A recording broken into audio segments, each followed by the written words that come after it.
दोस्तों, पड़ोसी मुल्क अपनी हरकत से बाज नहीं आ रहा है। हम आपको ले चलते हैं 22 तारीख की उस घटना पर। बैसरन घाटी, पहलगाम, जनपद अनंतनाग। हमने एक छोटा सा प्रयास किया है और उस प्रयास को ग्रहण भी किया गया है प्रेसिडेंट ऑफ इंडिया के द्वारा।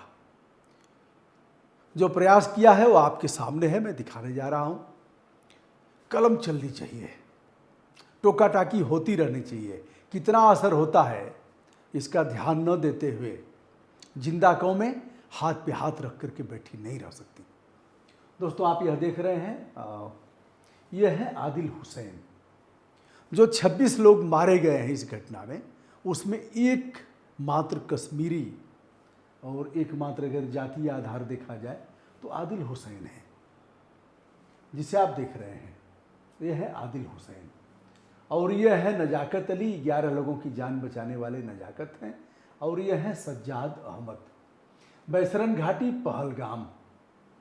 हम तो गए हैं, बहुत से लोग गए भी होंगे, जो नहीं गए होंगे वह कल्पना ही कर सकते हैं देख करके। तो दोस्तों, यह देवदार के वृक्ष होंगे, शानदार मौसम, उस तरह के मैदान, बगल में कहीं कहीं नदी और झरने भी हैं। फिर वहाँ लोग जाते हैं। कई स्थान ऐसे हैं जहाँ घोड़े से ही जाया जा सकता है, या फिर बहुत हिम्मत करके जाएंगे तो पैदल। लेकिन जो नहीं गए हैं, नहीं जानते हैं, तो उनको लोग कहते हैं कि अरे आप जा नहीं पाओगे पैदल, बहुत दूर है। ऐसे लोग थक भी जाते हैं, फिर घोड़े पर बैठ लेते हैं।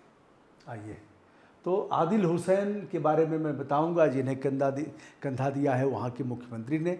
आदिल ने क्या किया इसके बारे में आप भी हैं, लेकिन मैं आगे फिर से बताता हूँ। यह उनकी सूची है जो शहीद हुए हैं इस मामले में, इस घटना में। जिन्हें आप देख रहे हैं, शहीदों की संख्या है और यहाँ से आप देख सकते हैं। यह है, सबके नाम हैं और यह संख्या 26 की है। यह जम्मू कश्मीर के मुख्यमंत्री हैं उमर अब्दुल्ला साहब, जो इस दाढ़ी वाले मुसलमान से लिपट कर सांत्वना दे रहे हैं। यह अभागा पिता है आदिल का। आदिल दिवंगत हो गए। आदिल की बीवी भी है, आदिल के बच्चे भी हैं और आदिल के बूढ़े माँ बाप भी हैं, जो यही काम करते थे। आदिल बड़ा हुआ तो इस काम को संभाल लिया। अब मैं बताता हूँ, यह जनाजा निकला है जिसमें मुख्यमंत्री ने भी भाग लिया है। और फिर यह मिट्टी भी दिया है। यह आप देख रहे हैं, इस चित्र को आपने देखा होगा कि सज्जाद किस तरह से अपने पीठ पर लेकर के लोगों को हॉस्पिटल पहुंचा रहा है, जान बचा रहा है। वहाँ के लोगों ने जो मदद किया है। हम एक तरफा बात नहीं कर सकते, हम उनकी भी बात करेंगे जो शहीद हुए हैं, और हम उसकी भी बात करेंगे जो वहाँ के स्थानीय नागरिकों ने मदद किया है। आपने अपनी जान दांव पे लगा के हमारी जान बचाई। हम नजाकत भाई का ये एहसान कभी नहीं चुका पाएंगे। ये हैं भारतीय जनता पार्टी के नेता अरविंद यश अग्रवाल, जिन्हें आप देख रहे हैं। यह कमल के फूल का पट्टा भी लगाए हैं और इस तरह से बच्चों को बचाया गया, बैठा करके, घोड़े पर बैठा करके। और यह इनके साथ प्यार बांट रहे हैं और कह रहे हैं कि हमारी जान बचाया, नजाकत भाई का एहसान कभी नहीं भुला पाएंगे। नजाकत भाई लिख रहे हैं और उनकी पत्नी लिख रही हैं पूर्वा।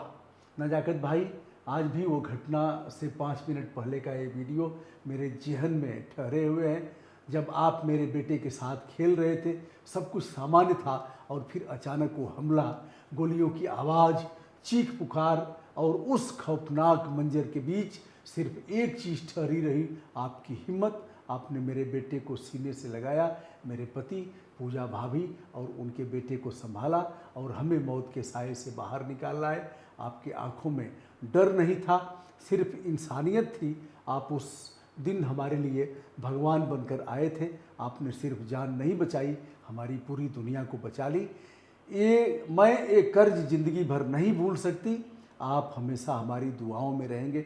आपकी हमेशा शुक्रगुजार एक माँ, एक पत्नी, एक बहन।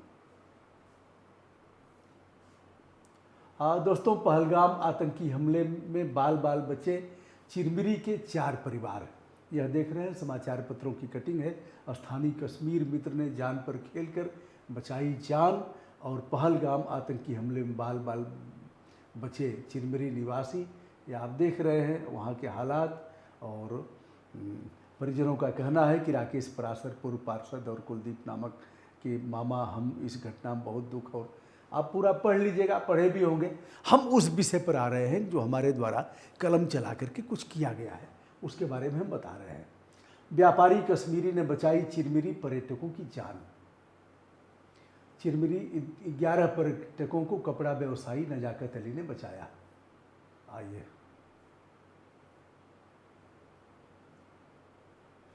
दोस्तों, हमने जो प्रयास किया है, यह राष्ट्रपति भवन आप देख रहे हैं, president of India Rashtrapati Bhavan helpline, और यह है हमने जो याचिका किया है, इसे आप देख रहे हैं, याचिका संख्या हमारी है और यह है इसका नंबर है।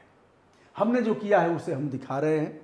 प्रतिष्ठा में आदरणीय द्रौपदी मुर्मू जी, महामहिम राष्ट्रपति भारतवर्ष।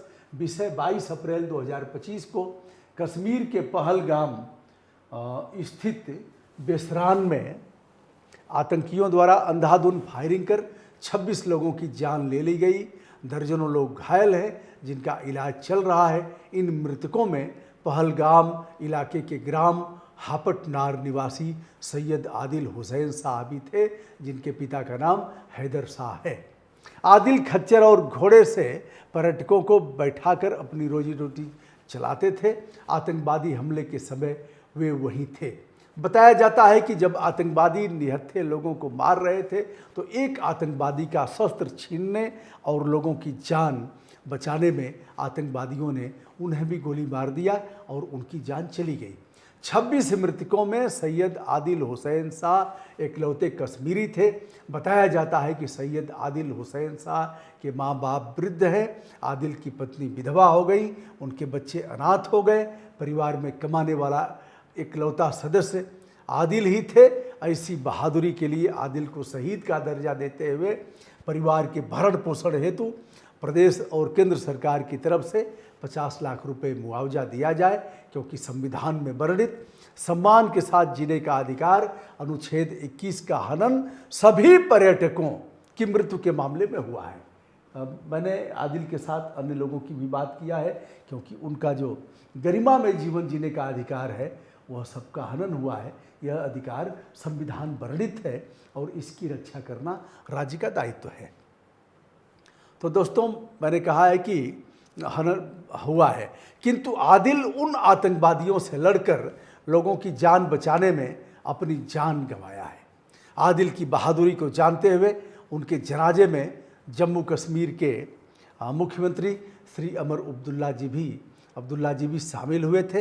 इलेक्ट्रॉनिक और सोशल प्रिंट मीडिया से प्राप्त जानकारी के अनुसार कई घोड़े खच्चर वालों के अलावा कुछ स्थानीय लोगों ने भी घायलों को पीठ पर बैठाकर, घोड़े पर बिठाकर तथा अपनी गाड़ियों से अस्पताल पहुंचाया एवं उनकी मदद किया। ऐसे सभी लोगों को चिन्हित कर जम्मू कश्मीर की सरकार तथा केंद्र सरकार उन्हें सम्मानित करे तथा उनके लिए भी प्रोत्साहन स्वरूप कुछ धनराशि पुरस्कार और हौसला बढ़ाने की दृष्टि से दिया जाए। सभी मृतकों के परिवारों को 50-50 लाख रुपए क्षतिपूर्ति दिलवाए जाने का अनुरोध किया जाता है तथा आदिल को शहीद का दर्जा, परिवार का भरण पोषण, समस्त मौलिक सुविधाओं को प्राप्त कराते हुए 50 लाख रुपए की क्षतिपूर्ति प्रदान कराए जाने का अनुरोध किया जाता है। की गई कार्यवाही से अवगत होकर आभारी होऊंगा। यदि इस बहादुर ने ऐसा किया है, जैसा कि छन करके यह बातें आ रही हैं, तो सलूट है।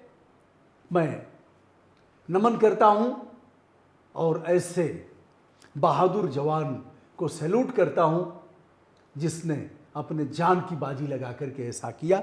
मैं उमर अब्दुल्ला साहब से भी कहूँगा जो वहाँ के मुख्यमंत्री हैं, मैं गृह मंत्री साहब से कहूँगा थोड़ा सीना चौड़ा करके और इस पर भी करने की आवश्यकता है।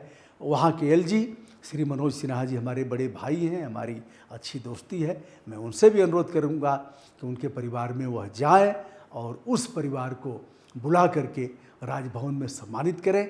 मैं देश के माननीय प्रधानमंत्री जी से अनुरोध करूँगा, उनसे चाहूँगा कि इस परिवार के भरण पोषण, मौलिक सुविधाओं का ध्यान रखें और इस परिवार को भी प्रधानमंत्री निवास में बुला करके सम्मानित करें। यह हमारा अनुरोध है। कितना असर होता है, बहरहाल प्रेसिडेंट ऑफ इंडिया के यहाँ यह जैसा कि आप देख रहे हैं, ये हेल्पलाइन इस पर हमारा दिया गया है और यह याचिका हमारी स्वीकार कर ली गई है, जिसका रजिस्ट्रेशन नंबर ये हमने बताया। तो आगे क्या होता है इस पर भी मैं बताऊंगा और हमारी याचिका किसे संदर्भित किया जा रहा है प्रेसिडेंट ऑफ इंडिया की तरफ से, यानी आदरणीय द्रौपदी मुर्मू जी की तरफ से। जैसा होगा मैं बताऊंगा। देश में कम लोग हैं जो कलम चलाते हैं और वैसे तो व्हाट्सएप यूनिवर्सिटी है और सबको अपनी बात कहने का अधिकार है, लेकिन लिखा पढ़ी भी करते रहना है, इसलिए कि उस पर एक्शन हो और इसलिए भी कि वह इतिहास के पन्नों में शामिल हो। सादर प्रणाम, नमस्कार।